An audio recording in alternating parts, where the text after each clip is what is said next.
ఒక వ్యక్తి ఫోన్ చేసి ఏమన్నాడంటే, పాస్టర్ గారు నా భార్య నన్ను ఎంత హేళన చేస్తుందంటే అంత హేళన చేస్తుందండి.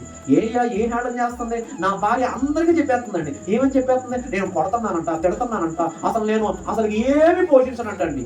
నేను ఇంట్లో కనీసం ₹1 ఇవ్వనంట, ఇంట్లో కనీసం బియ్యం పెట్టనంట, నేను ఇంట్లో అసలు రెంట్ కట్టనంట, పిల్లలు చదువు చదివించనంట, నా భార్య అందరికీ ఎండేసేస్తుంది. Free punishment. అవునా, అయితే ప్రార్థన చేద్దామయ్యా, నీ భార్య మారిద్దిలే అంటే ఆ వ్యక్తి నాకు కౌంటర్ వేసాడు. ఏమన్నా తెలుసా? నా భార్య మారడం కాదండి, నేనే మారిపోయానండి. ఏం మారిపోయావయ్యా? నా భార్య ఇప్పటి వరకు ఏముందండి, నేను కొడుతున్నాను అంత కదా, ఇక నేను కొట్టడం మొదలు పెట్టానండి. ఇక అర్థమైందా? నా భార్య ఏముందండి, ఇప్పటి వరకు ₹1 కూడా ఇవ్వమని అంది కదా, ఇక నుంచి నేను ₹1 కూడా ఇవ్వట్లేదండి. ఇక అర్థమైందా? కొన్ని దాంపత్య జీవితాలు తెలిసి కావాలని నాశనం చేసుకుంటున్నారండి. అపార్థంతో చక్కని భర్త నాశనం చేసుకుంటున్నారే, అపార్థంతో చక్కని ఇంటి పని వంట పని చేసే భార్య నాశనం చేసుకుంటున్నావే నువ్వు.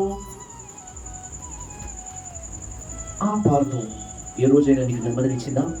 ఆ అనుమానం ఏ రోజైనా నీకు సంతోషాన్ని ఇచ్చిందా? ఆ అపార్థం, ఆ అర్థం చేసుకునే తత్వం ఏ రోజైనా నీకు ఒక పూటన్న భోజనం పెట్టిందా? లేదు. పైపెచ్చు నీ భార్య మీద నీకు కక్షను పెంచింది, పైపెచ్చు నీ భర్త అంటే నీకు కోపాన్ని కలుగజేసింది, పైపెచ్చు మీరిద్దరూ కూడా విడిపోయే విధంగా చేసింది. ఏంటి? అపార్థం.